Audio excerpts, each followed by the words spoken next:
regular session when Brenda is ready.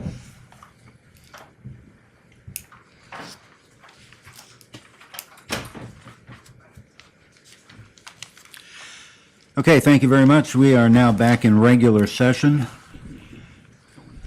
We do have a question that we're working through. We've gotten a motion and a second. We've had some discussion. Are we ready for a vote? All in favor, say aye.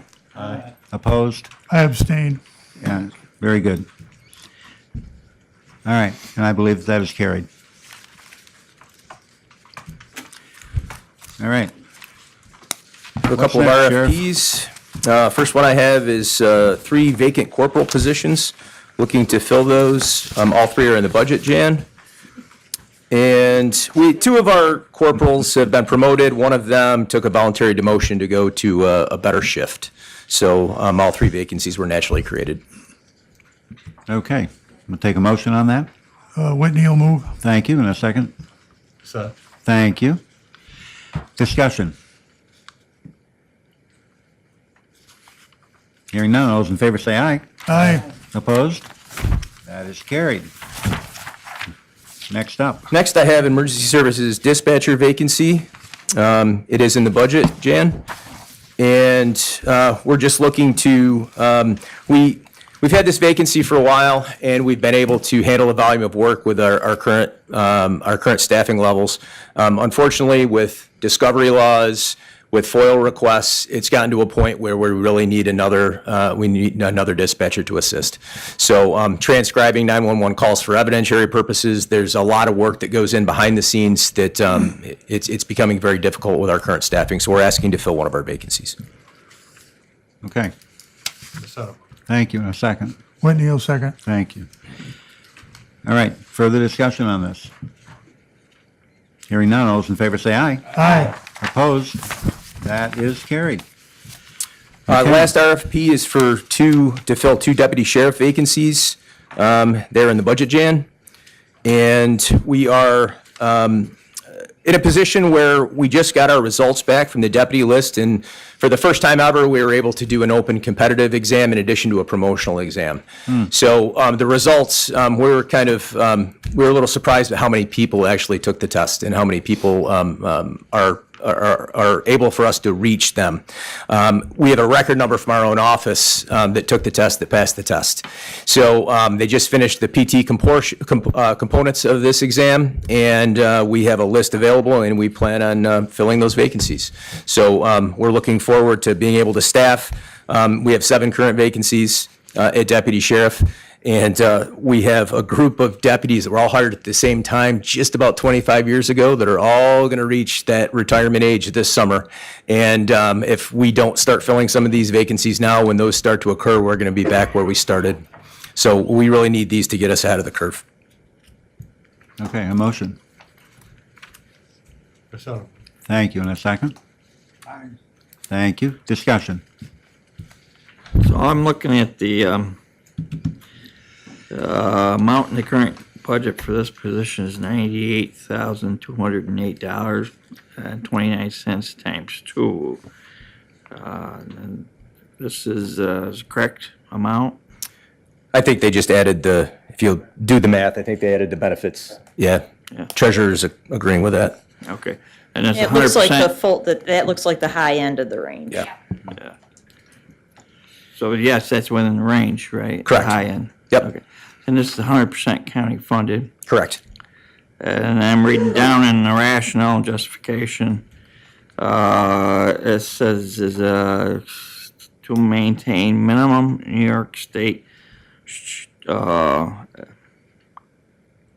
corrections, minimum standards. Is that correct? Is it what I'm? That's what we have written. It does alternatively affect us on the jail side. Every promotion we make to deputy affects the jail side. That's what that's referring to. So, but you have to have this for your minimum staffing Correct. requirements from the state of New York. Is that correct? Correct. Yep. Thank you. Further discussion. Mr. Chairman, Uh, thank you, Jan. Sheriff. You're welcome. I appreciate it when you put it in that it is in the budget, so I know you do. thank you. As do I. Any other discussion? All in favor, say aye. Aye. Opposed? That is carried. Gosh, did we get through all of your stuff? I think that's sir? all I have. If you have anything further, Yeah, do we have anything further, or do you have anything further? I do not. All right, very good. We thank you very much. Thank you. your staff for us. Okay, we have from the county administrator. Da-da-da-da-da. Good afternoon. Good afternoon. So I have two items on here, and I do. heard you're taking them out of order. So the first one on here would be to fill the director of probation. Is that the one you want to consider first? We certainly can. I was actually looking at local law for Oh, gosh, establishment of traffic diversion. Thank But- you. Apparently, I've got more on here than I remembered. Things so long, I keep trying to find my spot. All right. So yes, we have a local law and a contract, I believe, on here for traffic diversion services. So the local law just would set the fees and how traffic diversion fees would be collected. This is a long-standing program that the DA's office had for years. However, when we went back through our records, we could find nowhere where the board had set the fees. We'd had discussed fees, and we'd been using a fee structure for years, but really it's better to have a local law so that it's easier to enforce, because you know what it is, to do this. So this local law was it was modeled after Steuben County's local law, very similar. And this has the support of the current DA. The prior DA also helped us work on this. Okay, if, for the listening public and also for me, could you describe what the traffic diversion program does and what its goals are? I can do that. Poor Chairman Harris. I've attended 3 traffic diversion programs over the course of my driving career. It's an excellent program.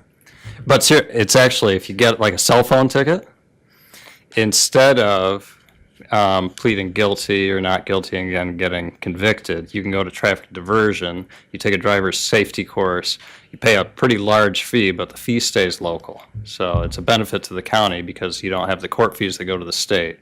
You have similar fees, but they go to the county. And you learn how to be a safer driver. And you've enjoyed this 3 times. Yep. Thank you. It can reduce your insurance costs too, is that correct? And that would be a positive Yes, as you get well. a 10 or 15% deduction in your collision insurance that lasts 2 or 3 years. Okay, and we're asking to set a public hearing for this, am I right? Correct. Okay. All right, I'll take a motion. Whitney Okay. will second. Thank you. Further discussion on this? Mr. Havy? Yes. Chris, in reading the local law, I know right now the towns get some of this money. It doesn't, I don't see anywhere in here where it says that. Yeah, it doesn't say specifically, and I don't believe other counties do as well, but there is a provision in here that talks about, let me go right to the one. Well, it talks about having agreements with towns.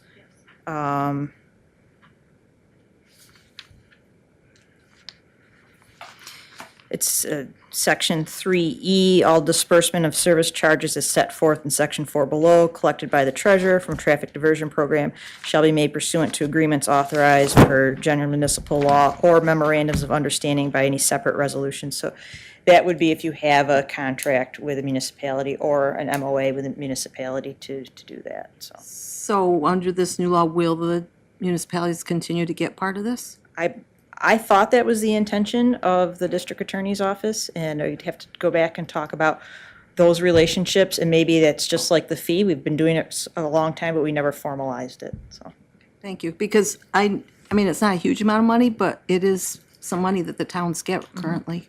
That'd be my only, I assume it's a minimum, be a very minimum impact to towns at all. That'd be my, It's not, It's almost $1,000 a quarter for us.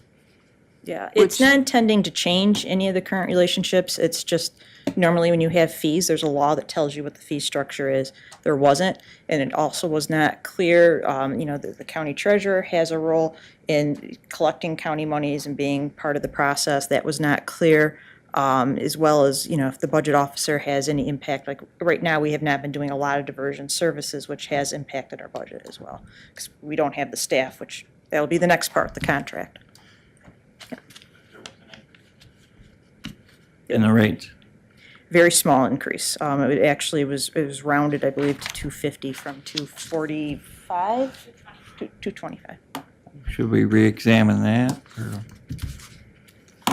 If you want to, I did ask the district attorney's office, I asked their staff to look at the fee. Our fee is a lot less than most of the surrounding counties. We don't want to price people out of the program either. That fee, we've been using the same number for about 15 years. Well, other counties, people from other counties come here, don't Correct. they? Use ours because it's cheaper, for one thing, but, We get other people mixed up with it. yeah, well, you want to keep it up. We're still attractive, but we're making enough on it. Be my only comments. Thank you. The acting district attorney was in agreement with the $250. Thank you. You want to make it the same or less than the costs associated with going to court and being convicted of whatever the cell phone ticket is, which is like a bunch of points too. Right. Yeah. Okay. I will add, since my mic's Yeah, I on, know. you have to wait, like, you can't, like, continually get cell phone tickets and keep going to diversion programs. Like, you can only do one every 2 years or something like that. I don't know if that's in the local law We either. need to quit picking on the chairman. I think the local law just says that the program standards are set by the district attorney. All right. We're looking to set a public hearing. That's what we're discussing right now. Any other conversation on that? All right. Hearing none, all those in favor say aye. Aye. Opposed? And we have a public hearing. Now we have a contract, am I right? You do have the contract. So this is with Traffic Diversion, or I guess Diversion Management LLC for traffic diversion management services. So they would help administer the program. As you may remember, our district attorney's staff had been doing this for a long time. They've had a turnover in a lot of their office staff. This seems to be a good way to let the office staff, as Acting District Attorney Degnan fills those people, that they can actually help with the meat of the work in that office on discovery and paperwork and keeping the attorneys going, and allow this agency to work on running a program for traffic diversion management. Again, this is the same people that run Steuben counties as well.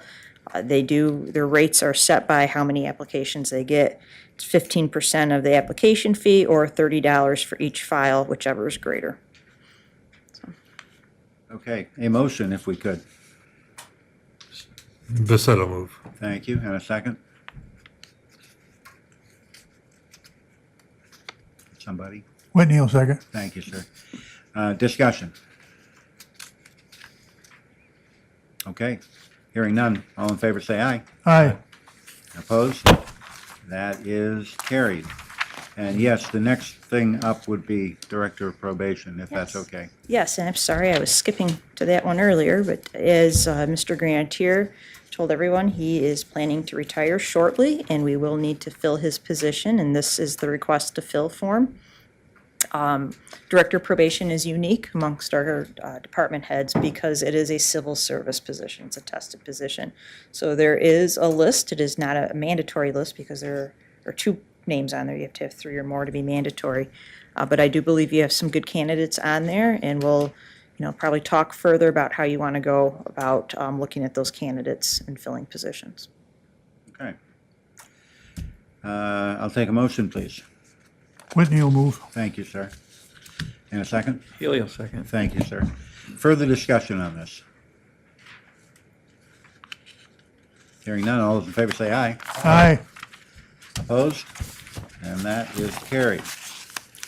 Okay, I'm about to become the most popular person in the room.